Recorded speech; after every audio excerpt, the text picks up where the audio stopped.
अवधूत चिंतन श्री गुरुदेव दत्त श्री स्वामी समर्थ. मित्रांनो आजच्या व्हिडिओमध्ये आपण पाहणार आहोत देवघरामध्ये कोणत्या देवाशेजारी कोणता देव मांडावा. तुमची मांडणी चुकीची तर नाही ना, हे सगळ्यांनी पडताळून पाहिलेच पाहिजे. त्यामुळे व्हिडिओ खूप महत्त्वाचा आहे.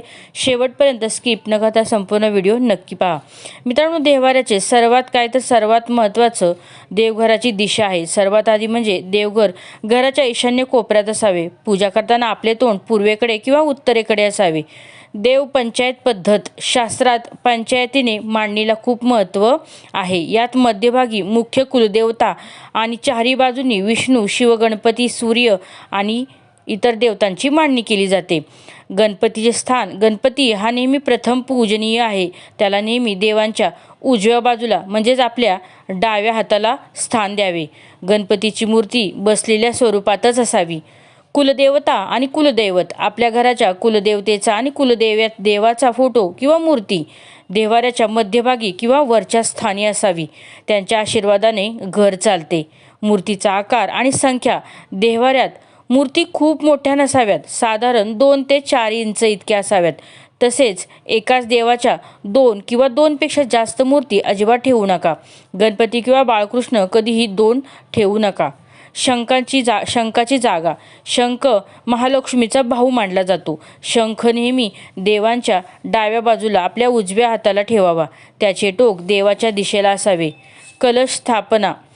पाण्याचा कलश नेहमी देवाऱ्याच्या उजव्या बाजूला ठेवावा. कलश हा वरून देवाचे प्रतीक असतो. तो घरात सकारात्मक ऊर्जा टिकून ठेवतो. दिव्याची स्थान. तेलाचा किंवा तुपाचा दिवा नेहमी देवाच्या उजव्या बाजूला आपल्या डाव्या हाताला असावा. दिवा कधीही भिजू नये याची काळजी घ्यावी. देवाची सावली. देवघरातील मूर्ती किंवा फोटो अशा प्रकारे ठेवावेत की त्यांची सावली एकमेकांवर पडणार नाही. सावली पडणं हे ऊर्जेच्या प्रवाहातील अडथळा मानला जातो.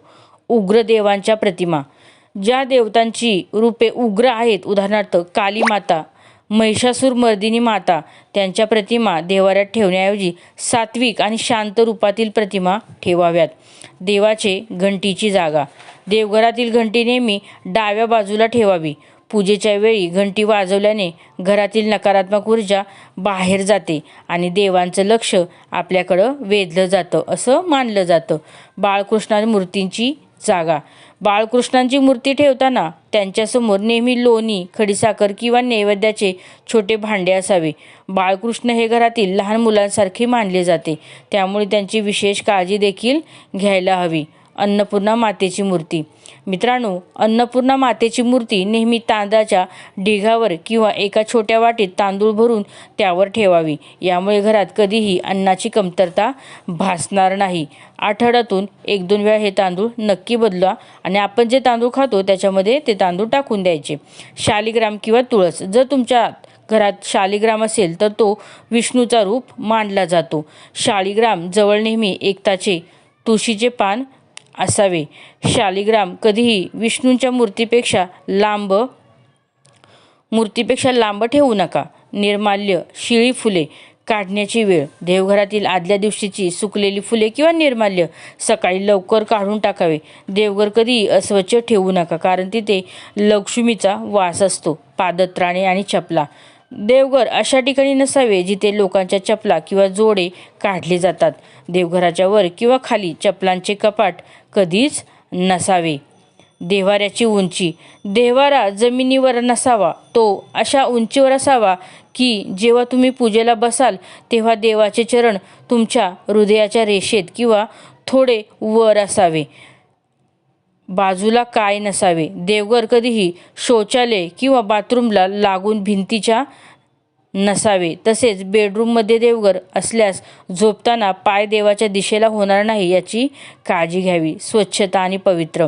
देवघरात कधीही तुटलेल्या मूर्ती, फाटलेले फोटो किंवा शिळी फुले ठेवू नका. देवघर नेहमी लाकडी किंवा संगमरवरी असावे. सोन्या चांदीचे दागिने. सोन्या चांदीचे दागिने घालताना ते अतिप्रमाणात नसावेत की ज्यामुळे देवाचा चेहरा झाकला जाईल.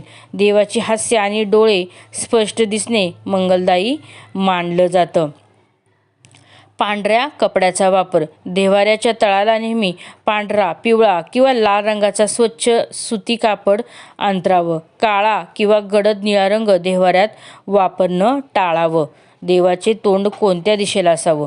मित्रांनो, देवघरातील मूर्तीचे तोंड कधीही एकमेकांकडे नसावे. सर्व देवांचे तोंड समोरच्या दिशेला भक्ताकडे असावे. यामुळे घरात सुसंवाद राहतो. पूजेचे आसन. नेहमी देवाची पूजा करताना जमिनीवर थेट बसू नका. लोकरीचे किंवा सुती आसन वापरावे. आसन हे शरीरातील ऊर्जा जमिनीत जाण्यापासून रोखते. अगरबत्ती आणि धूप. मित्रांनो, अगरबत्ती आणि धूप लावताना ती देवाच्या उजव्या बाजूला लावावी. ती शक्य असल्यास बांबू विरहित अगरबत्ती किंवा धूप वापरावा, कारण शास्त्रानुसार बांबू जाळणं अशुभ मानलं जातं. फोटो फ्रेमची स्थिती.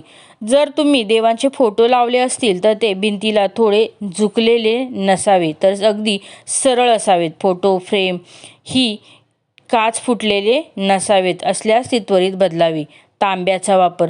देवघरातील ताट, पळी, पंचपात्रे हे शक्यतो तांब्याचे असावे.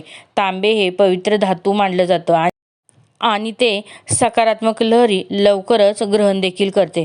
विष्णू आणि लक्ष्मी. मित्रांनो, विष्णू आणि लक्ष्मी फोटो लावताना तो नेहमी भगवान विष्णूंच्या उजव्या बाजूला असावा. लक्ष्मी ही विष्णूची शक्ती आहे, त्यामुळे त्यांना एकत्र ठेवणं समृद्धीसाठी उत्तम असतं. पायरीची पद्धत. जर देव्हारा मोठा असेल तर सर्वात वरच्या पायरीवर कुलदेवता, मधल्या पायरीवर इतर प्रमुख देवता आणि सर्वात खालच्या पायरीवर वाहन किंवा सेवक असावेत. देवघरातील पडदा. रात्री झोपताना देवघरासमोर एक छोटासा पडदा लावावा. जसे आपण विश्रांती घेतो तसे देवांची विश्रांतीची वेळ असते, अशी भावना मनामध्ये ठेवावी. पाण्याचे भांडे. देवघरात तांब्याच्या भांड्यात पाणी भरून ठेवावे आणि ती रोज सकाळी बदलावी. जुने पाणी झाडांना टाकावे किंवा आपण ग्रहण करावे. नामजप आणि शांतता. देवघराच्या ठिकाणी मोबाईल वापरणं किंवा मोठ्या आवाजात बोलणं टाळावं. तिथे किमान 5 मिनिटं बसून शांतपणे नामजप केल्यास देवघर जागृत होतं. मूर्तीचे पाय आणि डोळे. देवघरात मूर्ती ठेवताना अशा प्रकारे ठेवा की पूजा करताना तुमचे लक्ष देवांच्या चरणांकडे आणि डोळ्यांकडे सहज जाईल. मूर्तीची दृष्टी खालच्या दिशेला नसावी. एकाच ठिकाणी 2 देव्हारे. एकाच घरात 2 वेगवेगळी देव्हारे नसावेत. यामुळे ऊर्जेत विभाजन होते आणि घरातील सदस्यांमध्ये मानसिक गोंधळ निर्माण होऊ शकतो. दक्षिणाभिमुख मूर्ती.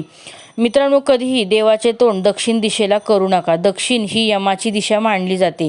देवाचे तोंड नेहमी पूर्व किंवा उत्तरेकडे असणे सर्वोत्तम मानले जाते. देवांच्या हातातील शस्त्रे. देवतांच्या हातात शस्त्रे असतात.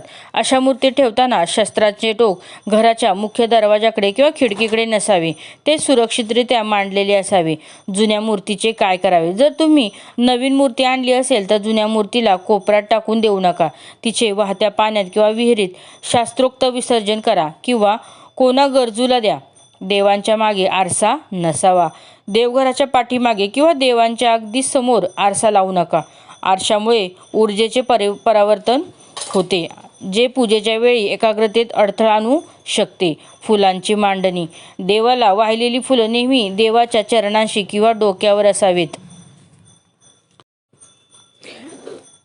इकडे तिकडे विखुरलेली नसावी. तसेच प्लास्टिकची किंवा कागदी फुले देवघरात कधीही वापरू नका. रांगोळीचे महत्त्व. देवघरासमोर रोज किमान एक छोटी रांगोळी किंवा स्वस्तिक काढा. रांगोळी ही देवतांच्या स्वागताचे प्रतीक मानले जाते. मंत्रांचे लेखन. देवघराच्या भिंतीवर किंवा चौकटीवर शुभ लाभ किंवा ओम किंवा यासारखी शुभचिन्हे असावेत. यामुळे देवघराचे पावित्र्य देखील वाढते. नैवेद्याचे भांडे.